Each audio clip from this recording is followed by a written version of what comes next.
It's been almost 50 years since the fall of the secessionist state in eastern Nigeria, known to many as the Republic of Biafra. Biafra was a nation dominated by the Igbo people who tried to create their own country after suffering massacres around the rest of Nigeria. In response to fears of Igbo domination in government, citizens of the northern and western parts of Nigeria led riots against the Igbo communities in the region. These would become known as the anti-Igbo pogroms, where some estimates place the number of Easterners killed at 30,000. At least 1 million people fled back to eastern Nigeria in fear. This created a huge rift between the Igbo and the rest of Nigeria, which prompted the government of eastern Nigeria to threaten secession. There were many attempts at peace, one of which was the Aburi Accord in 1967, but the Igbo were adamant in their desires for secession. On May 30th, 1967, Colonel Emeka Ojukwu declared independence from Nigeria, and from there, the war that would leave a gigantic impact on Nigeria commenced.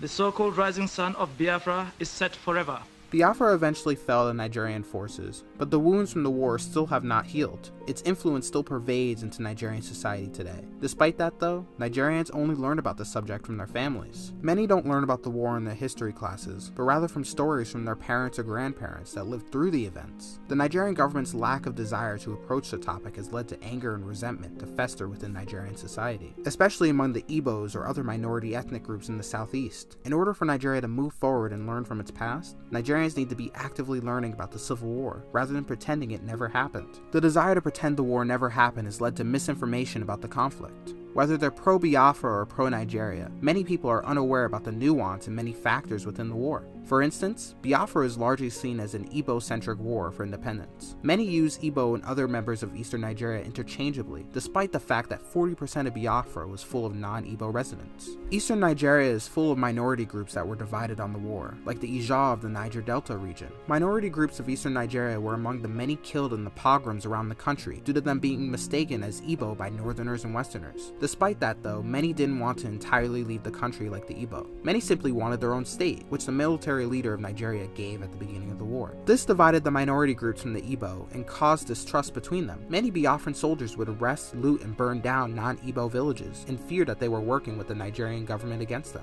Minority groups like the Ibibios or the Ikun found themselves at odds with the Biafran government and were subject to many atrocities. This wasn't solely done by Biafra though. The Nigerian government purposely bombed areas where minorities were located in an effort to gain that area back and obtain the oil there. These events are not known by many and perpetuate the belief that only the Igbo people were victims in the war. There are other examples of information on the war not being as widely known as it should be. For instance, many people within Nigeria only see the war as a conflict that has left an impact on their country alone, but that's far from the truth. The war with Biafra is the first time an African conflict was globally reported on, which caused many around the world to see the horrifying effects of war outside their nations for the first time. Some would say the stereotypical idea of the starving African child originated from people seeing photos of Biafran children malnourished from the blockade imposed by the Nigerian government. People from all over the world demanded that there be action. While many governments were reluctant to publicly act in support of either side in the war, the outrage caused a rise of non-government organizations. Humanitarian groups such as the International Committee of the Red Cross received large amounts of donations from people all over the world for the first time. They started their relief aid in 1967 in the form of medical aid for both sides and had the support of governments from around the world. The ICRC faced many challenges though, because they had to comply with the strict rules for providing aid, which was mandated by the federal government of Nigeria. This made the group very inefficient, especially in September of 1968, when Nigeria imposed a blockade on Biafra in an attempt to starve the nation into submission. The ICRC's aid came to a complete stop in the summer of 1969, when the Nigerian government shot down a Red Cross plane and demanded that their airlifts into Biafra end. The ICRC reluctantly complied with Nigeria's demands, but not without criticism from other NGOs. That wasn't the end of the aid though, because the Red Cross's inefficiency inspired other NGOs to conduct their own airlifts into Biafra against the desires of the Nigerian government. The Joint Church Aid Group was a major airlift into Biafra that managed to prevent an estimated 1 million people from dying of starvation. The airlift had no official airstrip and often had to land without lights to avoid the attention of the Nigerian government, who threatened to shoot down any plane they saw delivering aid. The airlifts were almost entirely civilian operated, which amazed many because of what they were able to achieve. They took many trips back and forth from Sao Tome to Biafra every night and are estimated to have brought 250 metric tons of supplies supplies at night to the struggling nation. The JCA were able to do more than 5,300 missions to Biafra despite its many challenges. The achievements of these airlifts brought NGOs to the forefront of the international stage and are a major impact that Biafra had on the rest of the world. Despite Biafra's struggles and need for aid, the nation was able to impress many by staying in the war longer than expected. A huge reason for this was the Ogbungwe, which was a series of weapons created by Biafra to support the war effort. The country struggled in getting ammunition and arms because most governments around the world were reluctant in supporting a secessionist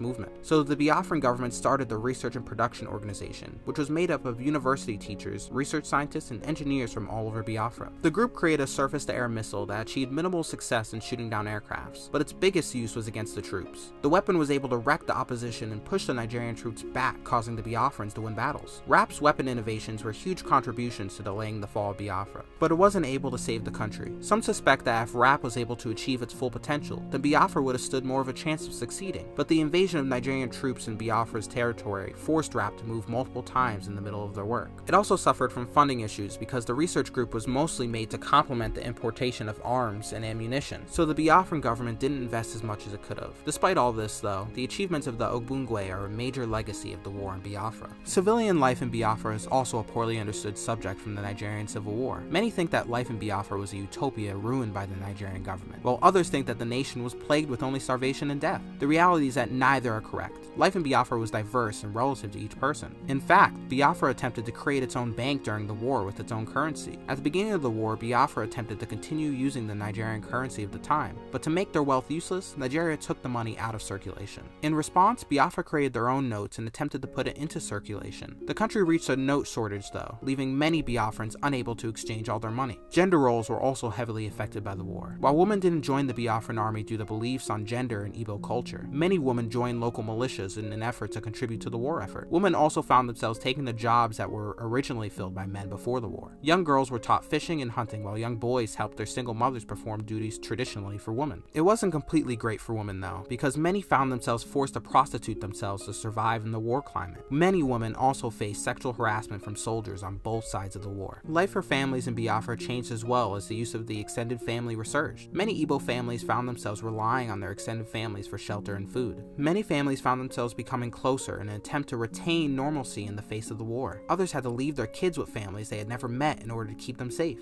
Many of the refugees that fled to eastern Nigeria at the beginning of the war found themselves returning to communal lifestyles they had never experienced beforehand due to living in cities for most of their lives. In fact, Biafra's greatest impact was probably upon its youth. The Biafran government studied propaganda used by other governments and applied it themselves to build the support for the cause. Young children were shown horrifying photos of murdered Igbos from the massacres that led to the war, and sang patriotic songs in support of secession. This created a desire within Igbo children to join the war effort and fight. The Biafran government didn't take young kids for the war at first, but instead recruited 10 to 14-year-olds as spies in Nigeria. These young spies would be called Resi Boys and were sent into Nigerian occupied territory to blend in and collect information. Unfortunately, the Nigerian government found out and started arresting these boys to force Biafra to put it to an end. By 1967, young boys were brought into the war effort, especially because not many were able to attend school due to food shortages and instability. While many willfully enlisted, many young boys were conscripted due to the army needing more soldiers for the war effort. Ultimately, the youth would suffer the most from the war due to its psychological effects on them. Prior to the war, many Igbo children were kept away from death and taught to fear it. By the end of it though, many were desensitized to death and pain due to the war constantly bringing it to the forefront. After the war, Nigeria's leader Yakubu Gowon declared no victor, no vanquished in an attempt to move forward and unite the country. Biafrans would be forgiven for the war and were promised easy reintegration into Nigeria. Gowon essentially tried to force the country to forget the war and attempt to unite it and move past it. For years, most Nigerians never learned about the Civil War in the classroom because the government refused to acknowledge it. While they have added the Civil War to the history curriculum, there isn't much in an effort to make sure people are aware of it. Most Nigerians are not required to learn history, and many still only learn about the war from their family members. Gowon's declaration had prevented the wounds of Biafra from genuinely healing. Many Igbos still feel marginalized and have hostile relations with their Delta neighbors. Each region and ethnic group has their own memory of the war due to the country not having a unified narrative of it. This contrasts with a place like Rwanda, where the country's actively tried to confront the genocide and heal from it. While ethnic relations aren't perfect in the country, there has been progress. This cannot be said of Nigeria because people feel as if the war is a taboo to talk about. In order for Nigeria to progress, the country needs to learn from its past and discuss its wrongs. Nigerians need to learn about the war and demand that the next generation be taught about it. It won't be easy, but it's necessary in order for true social progress in the country.